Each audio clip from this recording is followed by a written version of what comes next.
மறைந்த தெய்வேந்திரன் நாடார் 14ஆம் ஆண்டு நினைவு தினத்தை முன்னிட்டு கோவையில் ஆர்.கே. தெய்வேந்திரன் நாடார் அறக்கட்டளை சார்பாக பல்வேறு நலத்திட்ட உதவிகள் வழங்கப்பட்டது.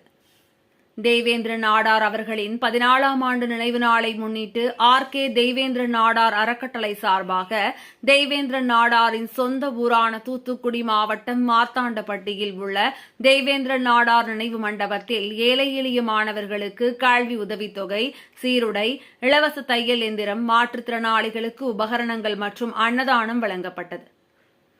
இந்த நிகழ்ச்சியில் கலைச்செல்வி தெய்வேந்திரன், ரத்னமாலா ராஜேஷ், அகிலேஷ்குமார், ஆதித்யா ராஜேஷ்குமார் மற்றும் குடும்பத்தினர் கலந்து கொண்டனர். இதன் தொடர்ச்சியாக கோவை ரத்னபுரி அலுவலகத்தில் அமைந்துள்ள அவரது உருவப்படத்திற்கு பொதுமக்கள் மற்றும் முக்கியஸ்தர்கள் மலர் தூவி அஞ்சலி செலுத்தினர். தொடர்ந்து நடைபெற்ற நலத்திட்ட உதவிகள் வழங்கும் நிகழ்வில் ஓய்வு பெற்ற காவல்துறை கண்காணிப்பாளர் ஆர். ரத்னசபாபதி தலைமை தாங்கி விழாவில் பல்வேறு மாணவ மாணவியர்களுக்கு அறக்கட்டளையின் சார்பாக கல்வி மற்றும் மருத்துவ உதவித்தொகையை வழங்கினார். மேலும் அநேக முதியோர் இல்லங்கள் மற்றும் அரசு மருத்துவமனைக்கு மதிய அசைவ உணவு வழங்கப்பட்டது.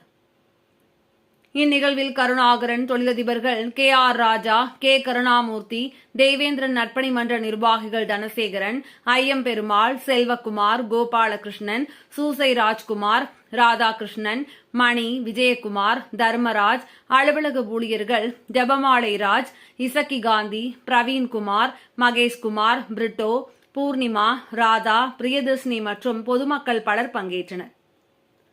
நிகழ்வுக்கான ஏற்பாடுகளை டிரஸ்ட் அறக்காவலர்கள் கலைச்செல்வி தெய்வேந்திரன், ரத்னமாலா ராஜேஷ், அகிலேஷ்குமார், ஆதித்யா ராஜேஷ்குமார் ஆகியோர் செய்திருந்தனர்.